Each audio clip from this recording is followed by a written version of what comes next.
Welcome to How to Ruin Your Own Reputation, the show where I talk to people who have either chosen unusual careers or who are living lives that some people just don't quite understand and are doing it unapologetically. I truly believe that while the details of our stories are unique to us, there are themes that run through them that resonate with so many of us if we just take the time to listen. Now, anyone who knows me even a little bit knows that I am only happy when I'm dancing, and I dance everywhere. I mean, I will dance down the street, I will dance in the grocery store. If there's music, I dance. So music is everything. And music is used for so many things, for entertainment, to heal us, to pump us up, to calm us down. But throughout history, it's also been used as a tool of rebellion. It breaks down barriers, it unites us, it releases tension and frustration, it educates us, it's a vehicle for change. And nobody knows us better than my guest today. Mr. Slade is a musician who describes himself as a queer South Asian dude whose goal it is to prove that labels are for soup cans, not for people. So we're going to get into that because I want to hear more about that. Let's just dive right in. Hello, Mr. Slade. Hello, Marcy. How are you? I'm good. I'm happy you're here. I'm excited to talk to you. I'm happy to be here. So tell me about how you've also said that music is it's your soundtrack to your own personal rebellion. Mhm. So what are you rebelling against? Oh, I mean, any kind of imposition that's been imposed. I grew up. My parents were immigrants, and so for any immigrant family, having an artist in the family isn't necessarily ideal. Like, no one travels and comes to Canada in the '70s to have, to foster an artist. So I grew up with a lot of things being imposed onto me based on my culture, based on my upbringing, based on my orientation, based on my gender. Right? I think for any queer person, we get tons of things imposed and bombarded, towards us. And for me, liking what I like and not giving a damn about it and being very adamant about it was my own form of rebellion. Because I was like, I'm not gonna not like what I like or not want to do what I want to do because you think so. So I think, to your point, I think anyone who pursues what they want to do, and anyone who chooses to laugh and to dance is a form of rebellion. I think in this day and age, I think we need more of that. And I don't think it's rebellious in upsetting up the apple cart for no reason. It's just, I think, live out loud, and that living out loud is the best form of rebellion. And my music is very much part and parcel with that. Because I say that all the time. It's people always say, live your life, just be you, but do it in a way that doesn't make me uncomfortable. And I Mm-hmm. think sometimes people have an issue with people who do live life loud. Mm-hmm. And not in an angry way, but if we laugh too loud or we dance too much or we sing too loud, it's Mm-hmm. it's weird because I think people are just not used to it. Did you always have that strong sense of self of I'm gonna like what I like and do what I do? Or did you feel a little bit of pressure when you were younger to kind of follow what your parents wanted for you? No, I felt a ton of pressure. I also grew up as a Pentecostal. So, I mean, culture, society, religion, all these things telling you you're going to go to hell if you like something or if you do something. And to me, I kind of just got to a point where, well, what's the alternative? Right? I mean, to live and not experience life and to not laugh, that would be like, what's the point? Right? So I think I got to a point where I was like, meh, there's no alternative. So I might as well just fully embrace this and just go full force at it. It's funny when you say that. I'm thinking, when people say, okay, if you do the things that bring you joy, if you do the things that give you pleasure, you're going to go to hell. And it's like, okay, if I don't do the I'm going things, to be in hell. I am in hell. Like, isn't Right? that what So I'll hell take my is, right? chances. Exactly. At least if I go there, there'll be a lot of other fun people there with me. Exactly, right? It'll be one big dance party. And I mean, that's not to say be a jerk or be an awful person. I'm No. sure that goes without saying. It's just love what you love. And that, I think, it just ultimately comes down from love. Love dancing, love laughing, love going out with your friends and finding the most ridiculous, stupidest thing to laugh at about yourself or about your friends. I think, to your point, I think you brought up a really great point. I don't think people are used to that. And I don't think people have really allowed themselves to be in a grocery store and Don't You Want Me comes on by Human League and not allow themselves to dance even a little bit, which I think is so tragic. It's just dance because at some point it's going to turn to dust. So dance, laugh. Don't take yourself so seriously. Have fun. And which I it's so guess true is because such a rebellious thing, I think, for so many people. and it's weird because I will literally dance down the street. That's my thing. And I've had people say, "Oh, you're the happiest person ever," and I'm like, "No, I'm not. The world is on fire, but makes me happy." For So you got to sure. do the things. And also, I think when I do that, I think nobody is looking at me and getting hurt by it. There Hmm. could be people who are saying, "There's that crazy lady," but that's not bad. And there are people who I think people like seeing people who are happy. There's no downside to it. So let me ask you this: what was the first time you remember that you felt that you were doing something that was rebellious? Whether it was a gender thing, whether it was a music thing, just what was your first spark of like, oh, I'm going to do something that's not expected?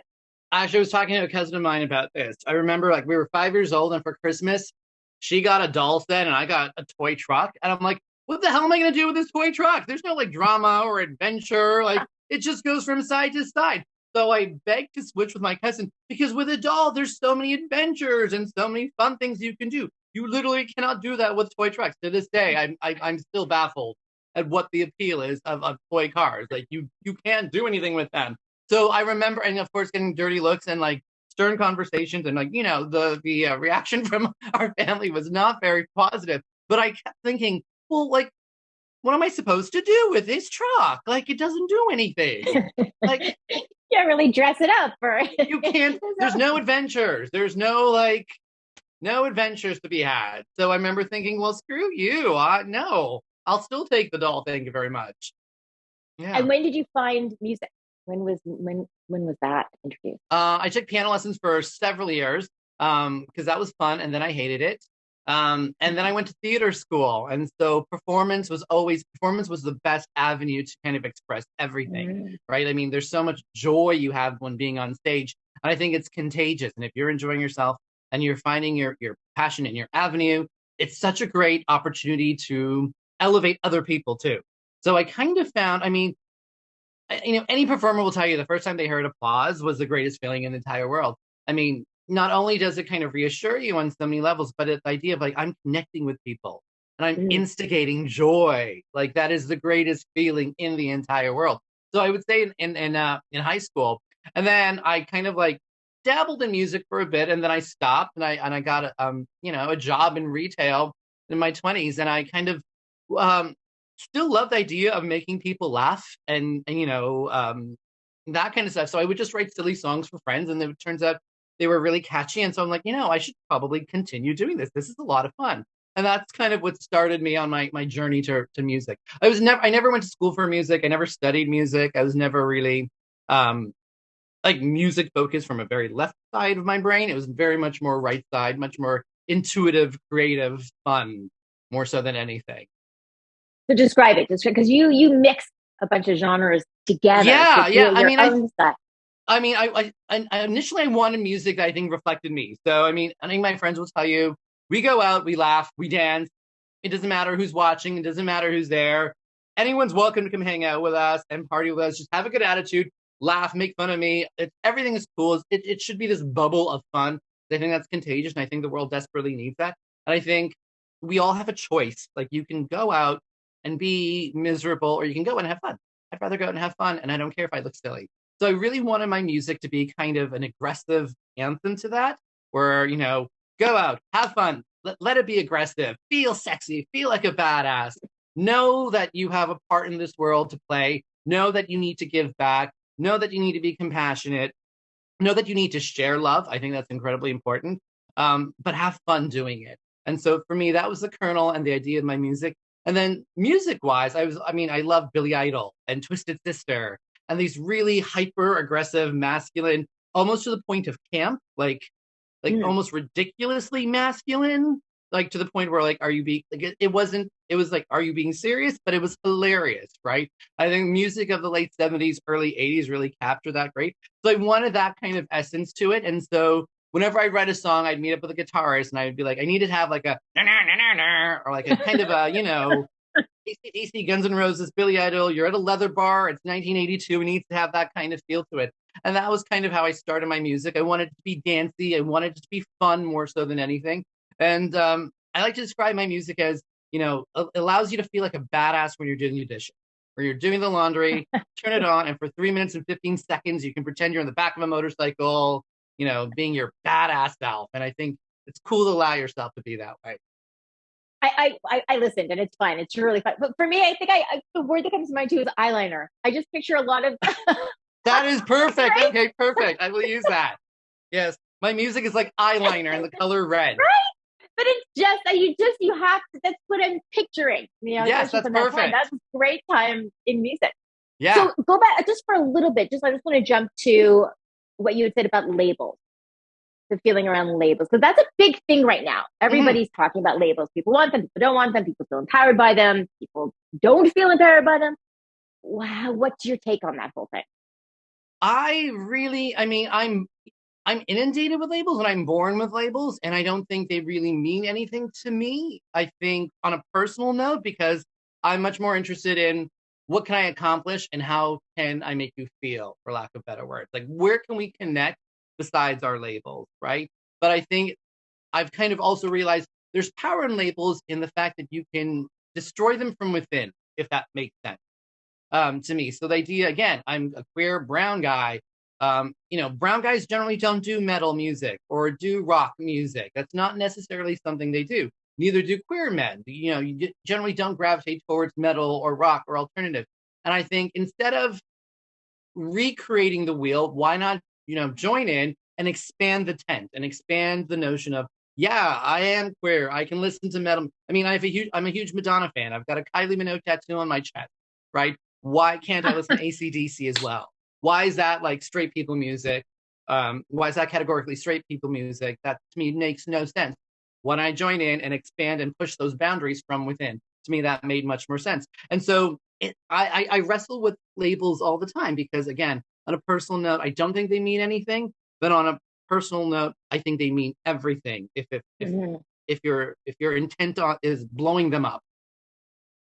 Wow, it's true because I think labels come with should, right? If you're this, then you should this. If you should do this, you should act like this, talk like this, think like this, listen to that, don't do that. So I think that is tough. But you're right. I mean, and there's a limitation, right? You're automatically given a limitation. You're given like an allowance of what you can do and limitation of what you can do. And I think, aside from the fact that it's ridiculous, like, why not try and destroy it? Yeah, and I think that is what we're seeing a little bit more of. I know that I'm sort of feeling that it's like I kind of jumped onto a label and then realized, feeling like, well, maybe I don't fit every part of that. And then that's the problem too, when people feel like they have to fit a certain label and then they feel lost because, wait a minute, I thought I was this, but I don't fit everything. It's like, but you don't have to fit everything. You could be a little bit of everything. Yeah. I mean, and that's where we should, and that's how we connect, right? If we stick within this one little idea of who we're supposed to be, then we're only going to meet those people. How is your family? How are they with everything now? I mean, are they wonderful? No, I'm joking. Really? No, what's really funny? Okay. I don't care. It's one of those interesting things I've learned. It's not important for me to have family support. I mean, my parents are great. My family's great. I've been out since I was 16. They're great friends with me and my partner. I mean, everything's great. But I enjoy that and I appreciate that. But for me, that's never been seeking someone else's approval, whether it's my family, has never been something that's important to me.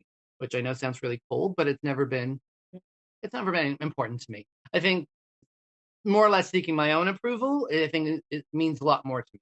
Like, did I do what I wanted to do? Did I accomplish what I needed to accomplish? Did I expend myself as much as I could? Did I make people dance or laugh? Then I'm happy. It's amazing. I'm listening to you say that, and I think that this again comes to what I said at the beginning, where the details of our stories are unique, but there's such a common thread. And I know that from my own life experience, I found that I totally relate to what you're saying about having to have your own approval or your own acceptance for yourself. And I think that comes from people, my opinion, is that people who have had people judge us for whatever reason. If we felt judged, if we felt that we didn't live up to expectations, if we felt that we weren't enough or we were too much, we've had that. And that made us question ourselves. So the minute we stop questioning ourselves, the minute we stop saying, maybe, you know what, like, and maybe I am enough, and maybe too much is exactly where I'm supposed to be, and maybe I'm good and this is who I'm supposed to be, then I think we don't care about others, and whether good or bad. Like, I don't think it matters, because what do they say? If you give people the the ability to feed you, you give people the ability to starve you, right? Yeah. So Yeah. it has to come from yourself. Do you think that just by being yourself and being out there and saying this is who I am, and you can be anything, do you think you've influenced other, let's say, queer, Asian, other kids who might be kind of struggling with that? I mean, I hope so. I think that would be the ideal, right? I think, to your point, it's wonderful to dance in a grocery store. It's even better to leave a legacy, or it's even better to allow people to feel like they too can dance in the middle of a grocery aisle, right? So, I mean, I really hope so. I mean, that would be ideal. And I think that would be the goal, would just be sharing, more so, what my mission statement is and what my mission is, and sharing and getting people to also feel to join the party. So I hope so. I hope so. Ask me again in 10 years. Deal. So you mentioned a few people who influenced you at the beginning. Who do you listen to now? Who do you Well, think I is had a David good? Bowie playing when Oh, really? Yeah. Talk earlier. about camp. Yeah, Yeah. right.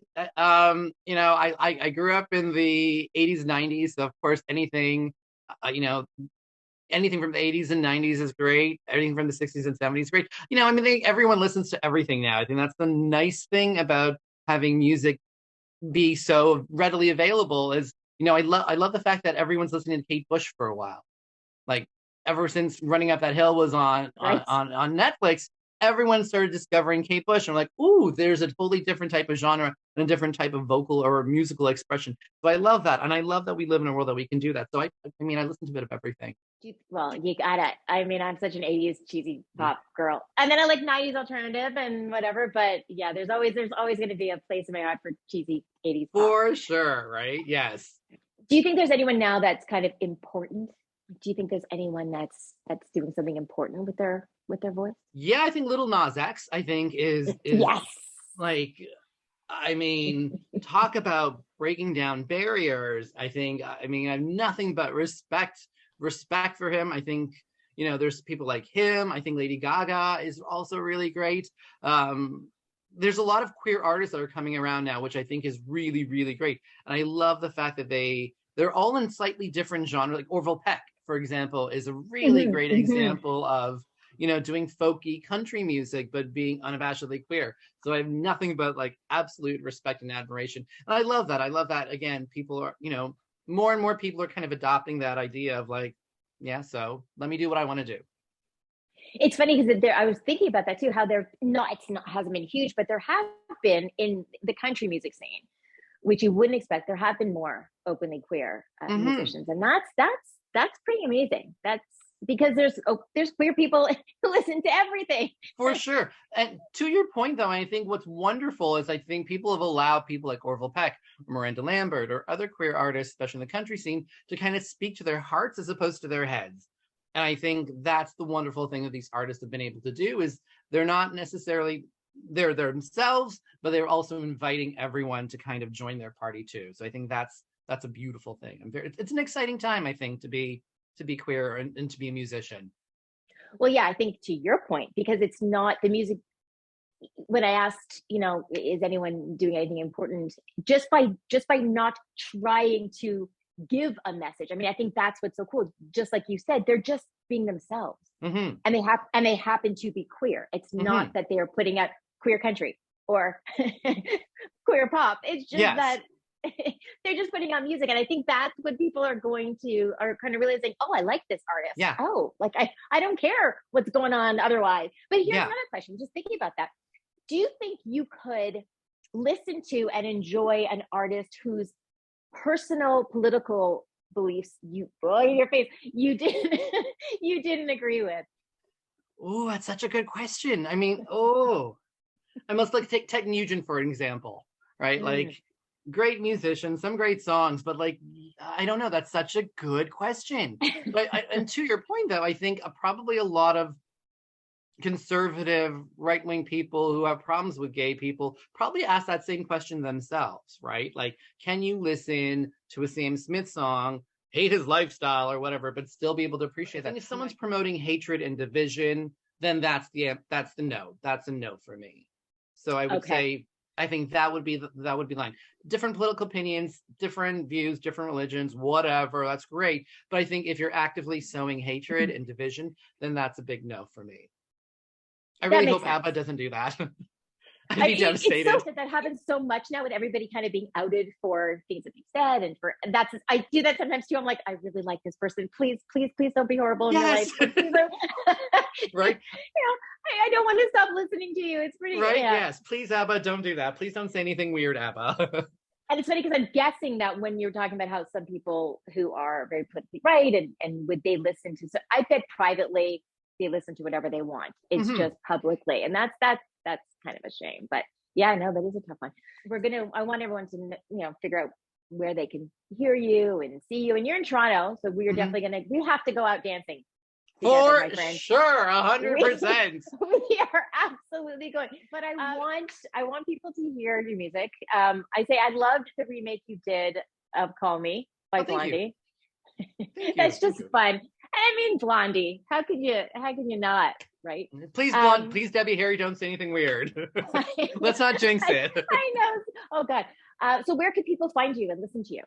So Spotify, Mr. Slade. On Instagram, Mr. Slade 77. Those are my main two. Also on YouTube, I forgot about that. Mr. Slade 77 on YouTube too. But yeah, my Spotify is where I've got all my music.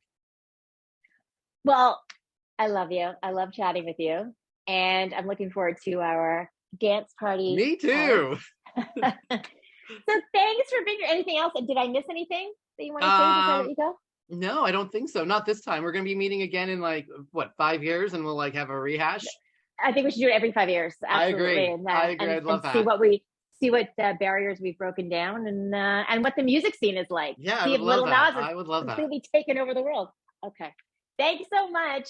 Thank you so much for having me. Bye. Thanks everyone for listening. I will see you next week on How to Ruin Your Own Reputation.